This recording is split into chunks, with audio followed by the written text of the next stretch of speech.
Is it not clear to the public now that the party opposite believe in one thing only, and that is how much money they can grab from the public purse and give to their crony friends and steal from the hard-working pockets of people in this country? I think my honourable friend captures the mood of the public. Yeah. They want answers. Yeah. The public want answers. They want to know what's happened. At the time when they needed this government the most to act responsibly, what's happened to their money and what happened with these contracts. So today we've tabled this motion and we will put it to a vote. Let me be clear, Madam Deputy Speaker, that we're not asking the government to do anything that would undermine any chance of recovering our money or that would conflict with any police investigation. But for 10 months, they have told us that they are in mediation. What progress has been made? When will they conclude it has failed and take action now? Can they actually get our money back? Yeah. Or are they just kicking the can down the road? So our motion asks ministers to hand over the record to the Public Accounts Committee, a body this House relies on to hold them to account for public spending. Because the only logical conclusion is that they do indeed have something to hide. The public deserve answers on whether the dodgy lobbying at the heart of this scandal played a part in how vast sums of taxpayers' cash has been wasted, and whether shameful profiteering has been enabled by this government. Which leads me to the second simple question for the House today.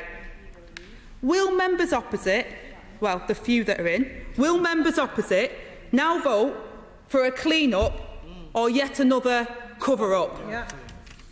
Just last week, the government led Tory members in the other place through the lobbies to block an amendment to their procurement bill.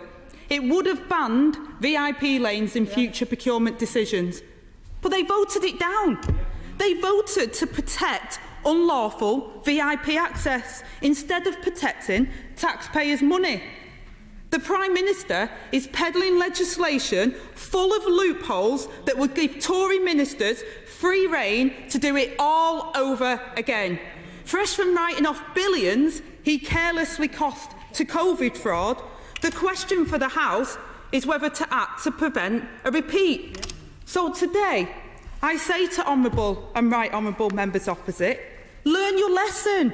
Don't let this shameful episode be repeated. Now, Madam Deputy Speaker, the loss and trauma of the pandemic was immense. Millions of families lost loved ones, some only getting to say goodbye via iPad as mothers, fathers, husbands, wives and friends slipped away. And then we learn that throughout this trauma, companies with WhatsApp links to ministers were given special VIP access to contracts which have seen billions poured down the drain. This government has done untold damage to the public's faith in politics. Yep. The first step in restoring this trust is publishing these documents today. Yeah. The public need answers about how this happened, and they need them now, Madam Deputy Speaker. But they also deserve reassurances that this will never, ever be allowed to happen again. Taxpayers' money must be treated with respect, not handed out in backroom deals to cronies or a passport to profiteering. And PPE MedPro is just the tip of the iceberg in this scandal. We now know that companies that got into the VIP lane were 10 times more likely to win a contract. We now know that many did not go through the so-called 8-stage process of due diligence, as ministers have now admitted. And we now know that this left dozens of experienced British businesses out in the cold. Businesses who had the expertise to procure PPE and ventilators precisely and fast. Businesses who offered their help in our darkest hour. And businesses whose only mistake was to play by the rules. Not a single one of the companies referred to the VIP lane was done so by a politician of any other political party other than the Conservative Party. The then Chancellor of the Duchy of Lancaster, the Cabinet member who oversaw the entire emergency procurement programme, reportedly fast-tracked a bid from one of his own personal friends and donors, who went on to win hundreds of millions of pounds of public money. Last week, he said that he simply referred the bid from PPE MedPro on to officials. Yet we also know that he passed it directly on to his ministerial colleague, Lord Agnew. I'll happily give way.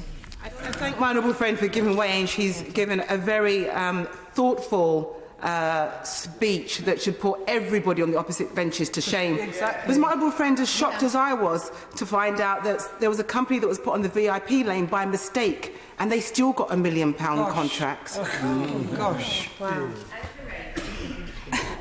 It is absolute negligence of due diligence when the whole process, which we now know has been tested in the High Court around this VIP access lane, and what that did and what it didn't do. But we know that there is serious concerns from members of the public, and that's what this motion is about today. It's about getting to the bottom of it, and I think the public deserve no less than that. But after the Minister passed it directly on to his ministerial colleague, Lord Agnew, and sometime later, officials discussed that the Minister's office was still being furiously lobbied. The former Health Secretary is also described being lobbied in words I won't quote in the chamber, Madam Deputy Speaker has made it clear, but without any dates or details. So we do not know exactly what conversations or contracts happened behind the scenes. But we do know that £3.5 billion of contracts that have been handed out by this government to their political donors, ministers, mates.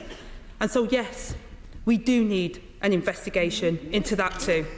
In fact, we need an investigation into every pound and penny that has been handed out, and to learn the lessons so the public money isn't wasted again. And don't forget, they had previously denied the existence of a VIP lane at all. Well, it existed all right. It allowed Conservative politicians to open doors for anyone with connections to ministers. The WhatsApp Highway Express. And earlier this year, the High Court declared it unlawful.